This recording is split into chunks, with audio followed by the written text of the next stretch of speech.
السلام علیکم دوستو، الاسلام ٹی وی کی نئی ویڈیو میں آپ سب کو السلام علیکم۔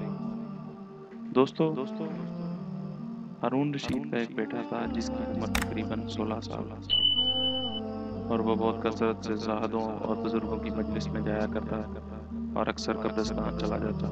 وہاں جا کر کے کہتا، تم لوگ ہم سے پہلے دنیا میں آئے، دنیا کے مالک تھے، لیکن اس دنیا میں تمہیں نجات نہ دی، حتیٰ کہ تم قبروں میں پہنچ گئے۔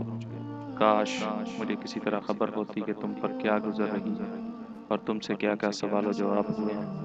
اور اکثر یہ شعر پڑھا کرتا، مجھے جنازے ہر دن ڈراتے ہیں اور مرنے والوں پر رونے والیوں کی آوازیں مجھے غمگین کرتی ہیں۔ ایک دن وہ اپنے باپ بادشاہ کی مجلس میں آیا۔ اس کے پاس وزراء، امراء سب جمع تھے اور لڑکے کے بدن پر ایک معمولی کپڑا اور سر پر ایک لنگی بندھی ہوئی تھی۔ اراکین سلطنت آپس میں کہنے لگے کہ اس پاگل لڑکے کی حرکتوں نے امیر المومنین کو دوسرے بادشاہوں کی نگاہ میں ذلیل کر دیا۔ اگر امیر المومنین اس کو تنبیہ کریں تو شاید یہ اپنی اس حالت سے باز آ جائے۔ امیر المومنین یہ بات سن کر اس سے کہا کہ بیٹا تو نے مجھے لوگوں کی نگاہ میں ذلیل کر رکھا ہے۔ اس نے یہ بات سن کر باپ کو تو کوئی جواب نہیں دیا، لیکن ایک پرندہ وہاں پہ بیٹھا تھا۔ اس کو کہا کہ اس ذات کا واسطہ جس نے تجھے پیدا کیا، تم میرے ہاتھ پر آ کر بیٹھ جا۔ وہ پرندہ وہاں سے اڑ کر اس کے ہاتھ پر آ کر بیٹھ گیا، پھر کہا اب اپنی جگہ پر چلا جا۔ وہ ہاتھ پر سے اڑ کر اپنی جگہ واپس چلا گیا۔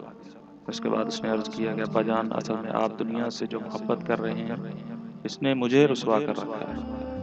اب میں نے یہ ارادہ کر لیا ہے کہ آپ سے جدائی اختیار کر لوں۔ یہ کہہ کر وہاں سے چل دیا۔ چلتے ہوئے ماں نے ایک بہت قیمتی انگوٹھی بھی اس کو دے دی کہ احتیاط کے وقت اس کو فروخت کر کے کام میں لاؤ۔ وہ یہاں سے چل کر بصرہ پہنچ گیا اور مزدوروں میں کام کرنے لگا۔ ہفتہ میں صرف ایک دن شنبہ کو مزدوری کرتا اور 8 دن وہ مزدوری کے پیسے خرچ کرتا اور 8ویں دن پھر شنبہ کے روز مزدوری کر لیتا۔ ایک درم اور ایک وانک یعنی درم کا چھٹا حصہ مزدوری لیتا، اس سے کم یا زیادہ نہ لیتا۔ ایک وانک روزانہ خرچ کرتا۔ ابو عامر بصری رحمۃ اللہ علیہ کہتے ہیں کہ میری ایک دیوار گر گئی تھی، اس کو بنوانے کے لیے میں نے کسی معمار کی تلاش میں نکلا۔ کسی نے بتایا ہوگا کہ یہ شخص بھی تعمیر کا کام کرتا ہے۔ میں نے دیکھا کہ نہایت خوبصورت لڑکا بیٹھا ہے، ایک زنبیل پاس رکھی ہے اور قرآن شریف دیکھ کر پڑھ رہا ہے۔ میں نے اس سے پوچھا کہ لڑکے مزدوری کرو گے؟ کہنے لگا کیوں نہیں کریں گے، مزدوری کے لیے ہی تو پیدا ہوئے ہیں۔ آپ بتائیں کیا خدمت مجھ سے لینی ہے؟ میں نے کہا تعمیر کا کام۔ اس نے کہا ایک درم اور ایک وانک مزدوری ہوگی، اور نماز کے اوقات میں کام نہیں کروں گا، مجھے نماز کے لیے جانا ہوگا۔ میں نے اس کی دونوں شرطیں منظور کر لیں اور اس کو لا کر کام پر لگا دیا۔ مغرب کے وقت جب میں نے دیکھا تو اس نے 10 آدمیوں کا کام کیا۔ میں نے اس کو مزدوری میں 2 درم دیے۔ اس نے شرط سے زائد لینے سے انکار کر دیا اور ایک درم اور ایک وانک لے کر چلا گیا۔ دوسرے دن میں نے پھر اس کی تلاش میں نکلا کہ وہ کہیں مجھے نہ ملا۔ میں نے لوگوں سے تحقیق کیا کہ ایسی صورت کا ایک لڑکا مزدوری کیا کرتا ہے، کیا کسی کو معلوم ہے؟ وہ کہاں ملے گا؟ لوگوں نے کہا کہ وہ صرف شنبہ کے دن ہی مزدوری کرتا ہے، اس سے پہلے تمہیں کہیں نہیں ملے گا۔ مجھے اس کے کام کو دیکھ کر ایسی رغبت ہوئی کہ میں نے 8 دن تک اب تعمیر بند کر دی اور شنبہ کے دن اس کی تلاش میں نکلا اور اسی طرح بیٹھا قرآن شریف پڑھتا ہوا ملا۔ میں نے سلام کیا اور مزدوری کرنے کو پوچھا۔ اس نے وہی پہلے والی 2 شرطیں بیان کی، میں نے منظور کر لی اور میرے ساتھ آ کر کام میں لگ گیا۔ مجھے اس پر حیرت ہو رہی تھی کہ پچھلے شنبہ کو اس اکیلے نے 10 آدمیوں کا کام کس طرح کر لیا، اس لیے اس مرتبہ میں نے ایسے چھپ کر کے وہ مجھے نہ دیکھے کہ وہ ہاتھ میں گارا لے کر دیوار پر ڈالتا ہے اور پتھر اپنے آپ ہی ایک دوسرے کے ساتھ جڑتے چلے جاتے ہیں۔ مجھے یقین ہو گیا کہ یہ کوئی اللہ کا ولی ہے اور اللہ کے اولیاء کے کاموں کی غیب سے مدد ہوتی ہے۔ جب شام ہوئی تو میں نے اس کو 3 درم دینا چاہے، اس نے لینے سے انکار کر دیا کہ میں اتنے درم کا کیا کروں گا۔ ایک درم اور ایک وانک لے کر چلا گیا۔ میں نے ایک ہفتہ پھر انتظار کیا اور تیسرے شنبہ کو پھر میں اس کی تلاش میں نکلا، مگر وہ مجھے نہ ملا۔ میں نے لوگوں سے تحقیق کیا۔ ایک شخص نے بتایا کہ وہ 3 دن سے بیمار ہے، فلاں ویرانہ جنگل میں پڑا ہے۔ میں نے ایک شخص کو اجرت دے کر اس پر راضی کیا کہ وہ مجھے اس جنگل میں پہنچا دے۔ وہ مجھے ساتھ لے کر اس جنگل ویران میں پہنچا تو میں نے دیکھا کہ وہ بے ہوش پڑا، آدھی اینٹ کا ٹکڑا سر کے نیچے رکھا ہوا۔ میں نے اس کو سلام کیا، اس نے جواب نہ دیا۔ میں نے دوسری مرتبہ سلام کیا تو اس نے آنکھ کھولی اور مجھے پہچان لی۔ میں نے جلدی سے اس کا سر اینٹ پر سے اٹھا کر اپنی گود میں رکھ لیا۔ اس نے سر ہٹا لیا اور کہا، میرے دوست، دنیا کی نعمتوں سے دھوکہ میں نہ پڑ۔ عمر ختم ہوتی جا رہی ہے اور یہ نعمتیں سب ختم ہو جائیں گی۔ جب تو کوئی جنازہ لے کر قبرستان میں جائے تو یہ سوچا کر کہ تیرا بھی ایک دن اسی طرح جنازہ اٹھایا جائے گا۔ اس کے بعد اس نے مجھ سے کہا، ابو عمر، جب میری روح نکل جائے تو مجھے نہلا کر مجھے اسی کپڑے میں اور مجھے کفن نہ دینا۔ میں نے کہا، میرے محبوب، اس میں کیا حرج ہے کہ میں تیرے کفن کے لیے نئے کپڑے لے آؤں؟ اس نے جواب دیا، نئے کپڑوں کے لیے زندہ لوگ زیادہ مستحق ہیں۔ یہ جواب حضرت ابو بکر صدیق رضی اللہ عنہ کا جواب ہے، اور انہوں نے بھی اپنے وصال کے وقت یہی فرمائش کی تھی کہ مجھے انہی چادروں میں کفن دے دینا، اور جب ان سے نئے کپڑوں کی اجازت چاہی گئی تو انہوں نے یہی جواب دیا تھا۔ لڑکے نے کہا، کفن تو پرانا ہو یا نیا، بہرحال وہ سیدھا ہو جائے گا۔ آدمی کے ساتھ تو صرف اس کا عمل ہی رہتا ہے، اور یہ انگوٹھی اور قرآن شریف ہارون رشید تک پہنچا دینا۔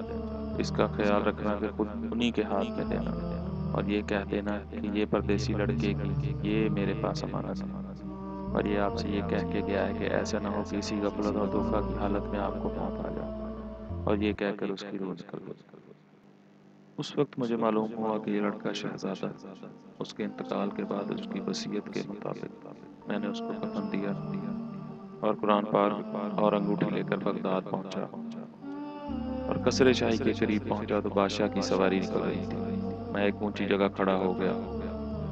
اول ایک بہت بڑا لشکر نکلا جس میں تقریباً 1000 گھوڑے سوار تھے۔ اس طرح یکے بعد دیگرے 10 لشکر نکلے۔ 10ویں جتھے میں خود امیر المومنین بھی تھے۔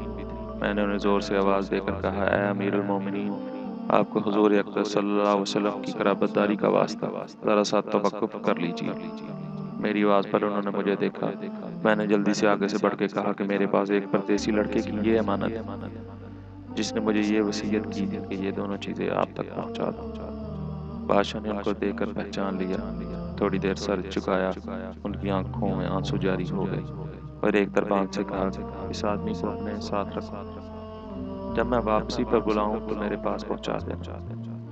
جب وہ باہر سے واپسی پر مکان پر پہنچے تو ہلکے پردے گروا کر دربان سے فرمایا، اس شخص کو بلا کر لاؤ، اگرچہ وہ میرا غم تازہ ہی کرے گا۔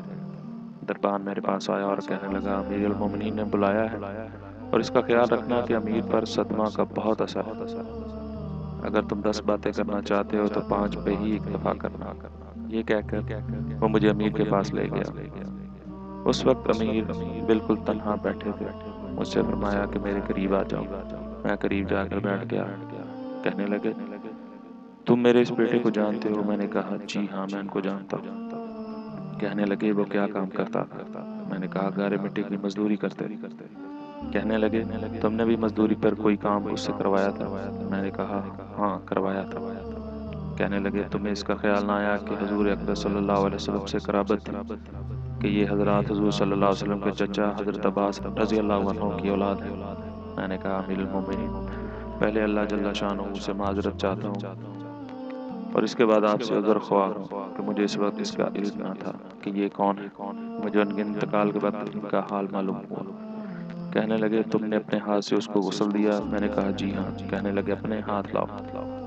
میرا ہاتھ لے کر اپنے سینے پر رکھ دیا اور چند شعر پڑھے، جن کا ترجمہ یہ ہے، اے وہ مسافر جس پر میرا دل پگھل رہا ہے اور میری آنکھیں اس پر آنسو بہا رہی، اے وہ شخص جس کا مکان دور ہے لیکن اس کا غم میرے قریب ہے، بے شک موت ہر اچھے سے اچھے عیش کو مقدر کر دیتی، اور وہ مسافر ایک چاند کا ٹکڑا تھا جو خالص چاندی کی ٹہنی پہ تھا۔ بس چاند کا ٹکڑا بھی قبر میں پہنچ گیا اور چاندی کی ٹہنی بھی قبر میں پہنچ گئی۔ اس کے بعد ہارون رشید نے بصرہ اس کی قبر پر جانے کا ارادہ کیا۔ ابو عامر رحمۃ اللہ علیہ ساتھ تھے۔ ان کی قبر پر پہنچ گئے ہارون رشید نے چند شعر پڑھے، ان کا ترجمہ یہ ہے، اے وہ مسافر جو اپنے سفر سے کبھی نہ لوٹے گا، موت نے کم عمری کے ہی زمانہ میں اس کو جلدی سے اچک لیا۔ اے میری آنکھوں کی ٹھنڈک، تو میرے لیے انس اور دل کا چین تھا، لمبی راتوں میں بھی اور مختصر راتوں میں بھی۔ تو نے موت کا وہ پیالہ پیا ہے جس کو ان قریب تیرا بوڑھا باپ بڑھاپے کی حالت میں پیے گا۔ بلکہ دنیا کا ہر آدمی اس کو پیے گا، چاہے وہ جنگل کا رہنے والا ہو یا شہر کا رہنے والا۔ بس سب تعریفیں اسی وحدہ لا شریک کے لیے ہیں جس کی لکھی ہوئی تقدیر کے یہ کرشمے ہیں۔ ابو عامر کہتے ہیں کہ اس کے بعد جو رات آئی میں نے اپنے وظائف پورے کر کے لیٹا ہی تھا، میں نے خواب میں ایک نور کا قبا دیکھا جس کے اوپر نور ہی نور پھیل رہا تھا۔ اس نور کے ابر میں سے اس لڑکے نے مجھے آواز دے کر کہا، ابو عامر، تمہیں حق تعالی شانہ جزائے خیر عطا فرمائے، تم نے میری تجہیز تکفین کی اور میری وصیت پوری کی۔ میں نے اس سے پوچھا، میرے پیارے تیرا کیا حال گزرا؟ کہنے لگا، میں ایسے مولا کی طرف پہنچا ہوں جو بہت کریم ہے، مجھ سے بہت راضی ہے۔ مجھے اس مالک نے دو چیزیں عطا کی جو نہ کبھی کسی آنکھ نے دیکھی، نہ کان نے سنی، نہ کسی کے دل پہ اس کا خیال گزرا۔ کسی شخص نے ہارون رشید سے اس لڑکے کے متعلق سوال کیا تو انہوں نے بتایا کہ میرے بادشاہ ہونے سے پہلے یہ لڑکا پیدا ہوا تھا، بہت اچھی تربیت پائی، قرآن پاک بھی پڑھا تھا، قرآن پاک بھی پڑھا تھا اور علوم بھی پڑھے تھے۔ جب میں بادشاہ بن گیا تو یہ مجھے چھوڑ کر چلا گیا، میری دنیا سے اس نے کوئی راحت نہ اٹھائی۔ چلتے وقت میں نے ہی اس کی ماں سے کہا تھا کہ یہ انگوٹھی دے دے۔ اس انگوٹھی کا یاقوت بہت قیمتی تھا مگر وہ اس کو بھی کام میں نہ لایا، مرتے وقت واپس کر گیا۔ یہ لڑکا اپنی والدہ کا بڑا فرما بردار تھا۔ تو دوستو، اس واقعے سے ہمیں کیا سبق ملا؟ یہ دنیا فانی، یہ دنیا قریب ختم ہونے والی، کل نفس ذائقۃ الموت۔ اللہ تعالیٰ کا فرمان ہے قرآن پاک میں کہ ہر ذی روح نے موت کا ذائقہ چکھا۔ اللہ تعالیٰ کے حضور یہی دعا ہے کہ اللہ تعالیٰ ہمیں اچھے اعمال کرنے کی توفیق عطا فرمائے اور آخرت میں ہمارا ٹھکانہ نیک لوگوں کے ساتھ فرمائے۔ آمین۔ جزاک اللہ خیر۔